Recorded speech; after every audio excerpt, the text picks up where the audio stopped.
Yo, yo, yo, what is going on? It is the Crazy Rider right here, right now, back with chapter 20 of my Invader Zim fanfiction. We've made it to another milestone, people. Chapter 20 is here already. I don't believe it. We've made it through 10 chapters, twice.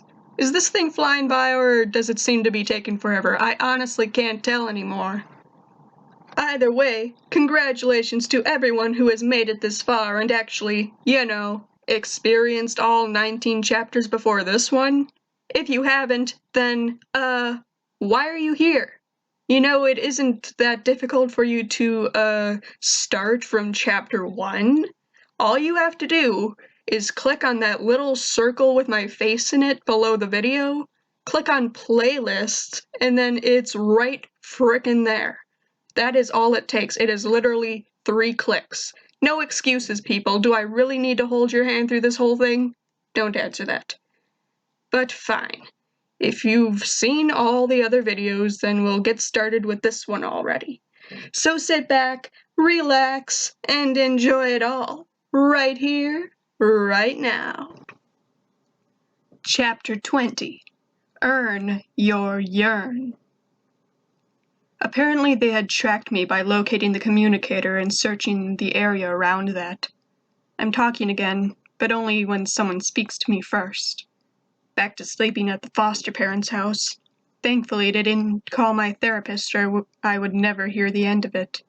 I'm grateful that they're just too lazy to care about anything like that.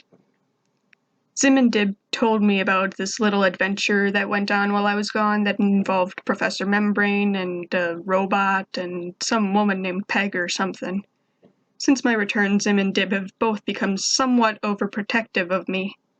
Zim calls me first thing every morning to make sure that I'm still here.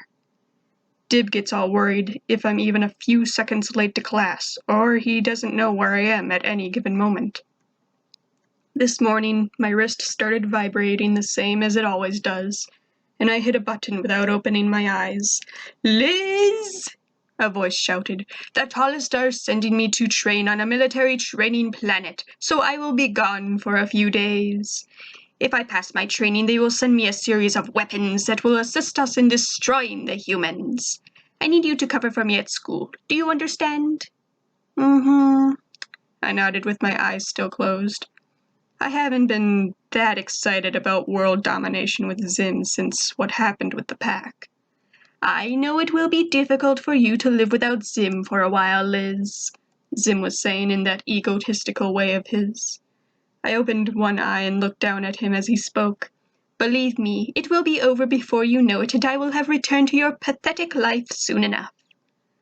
I smiled slightly and shook my head. "Stay safe, Alpha." "You need not worry about Zim. I am the greatest soldier as well as the greatest invader to ever live." Zim gestured dramatically. "Yes, Alpha." I can never stop smiling while talking with Zim. An hour later, I entered the class and trotted up to Miss Bitters, who was sitting at her desk, glaring at Dib, who looked guilty about something.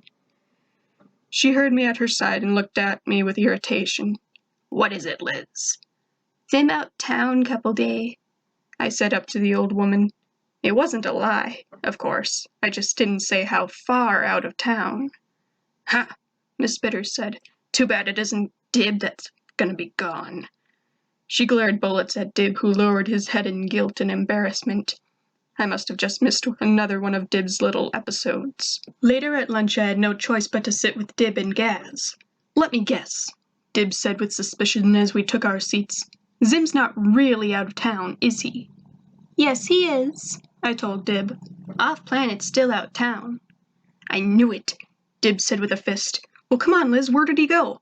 Did he finally give up and go back to his home planet?" "No," I responded through my slimy burger. "He be back." "Then where is he?" Dib continued to inquire. "He not say planet name."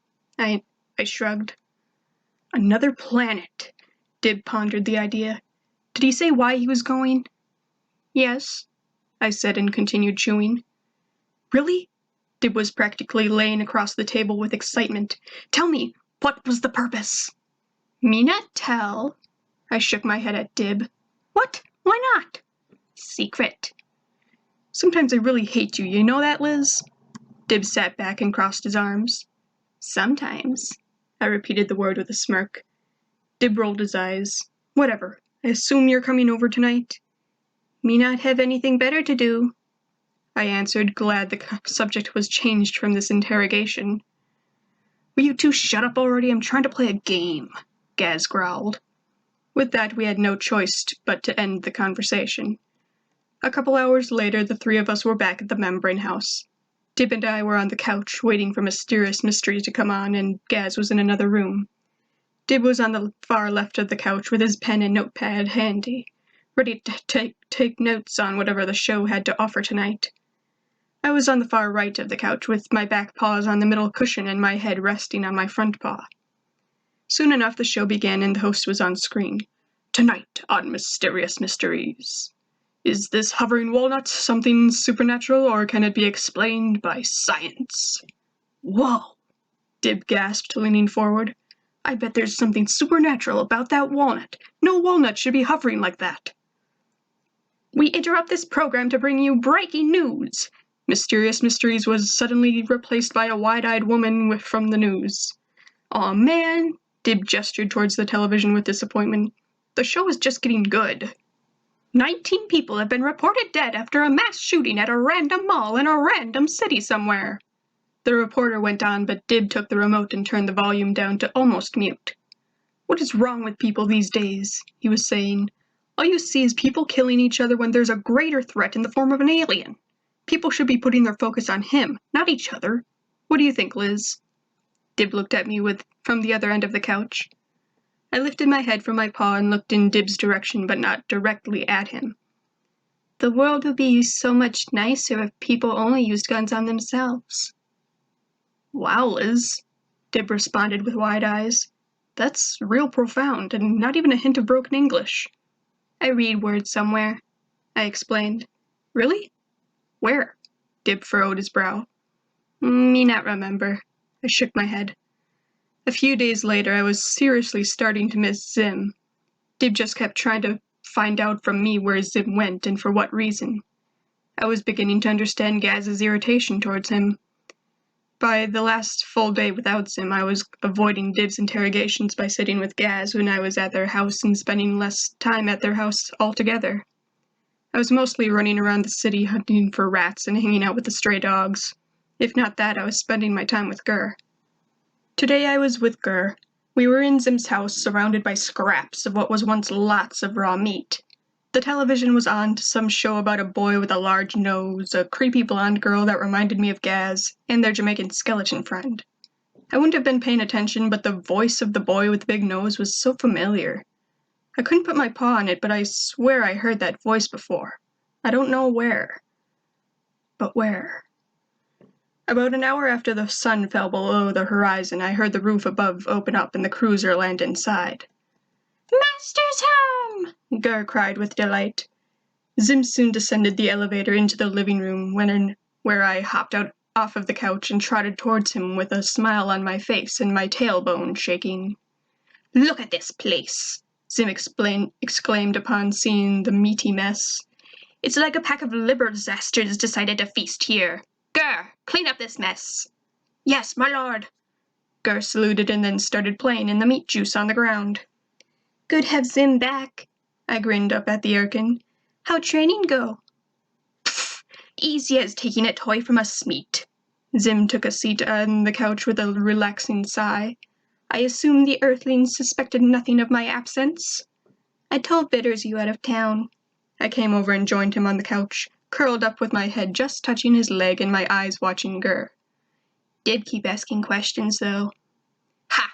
Dib Stink knows nothing of the horrible, doomy things that await him and his planet in the future. I rolled my eyes with a smile. He's smart. For a human, but no creature is nearly as intelligent as Zim. Zim's smartest in the universe, I added to his huge ego, which always makes Zim smile, and we all know how much I love seeing that. Zim had his arms in the air, and they fell with one hand landing on my head. That's why you're my favorite earthling, Liz. You see my amazingness so much more clearly than any other stink beast. My heart sped and I closed my eyes to enjoy this moment of having Zim back. I wrapped my arms around Zim's torso and held him. "Hey, what are you doing?" Zim tried to push me away. "I just missed Zim so much." My lavender eyes looked up at his large magentas. He stared down at me and then his face relaxed and he smiled. "And Zim missed you, Liz." He patted my head gently. "Yay!" A bloody Gur suddenly jumped on us. The blood that came into contact with Zim started to sizzle on his skin and he freaked out, leaving the room. With my paw I grabbed the robot by his antenna and lifted him from the couch. "Gur, you such mess." I shook my head. "Let me clean you up." Gur started clapping and I started licking the blood from him like my mother would lick messes from me. When he was all clean, I set him back down and he just ran around in circles. I went down to the lab to check on Zim to see him cleaning himself with some Erkin soap. "Zim okay?" I asked him. "I'm fine," he shouted back at me. "Zim is always fine." I trotted towards him and started licking the simmering skin, and Zim relaxed. What would I do without Liz's amazing tongue to heal me from the filthy planet's horrible stuff? Chapter 20 is done! See, that wasn't so bad, was it? I really don't have anything else to say right now. I know, shocker. But I guess that is it. I will see you little darlings next time, and remember, keep your crazy.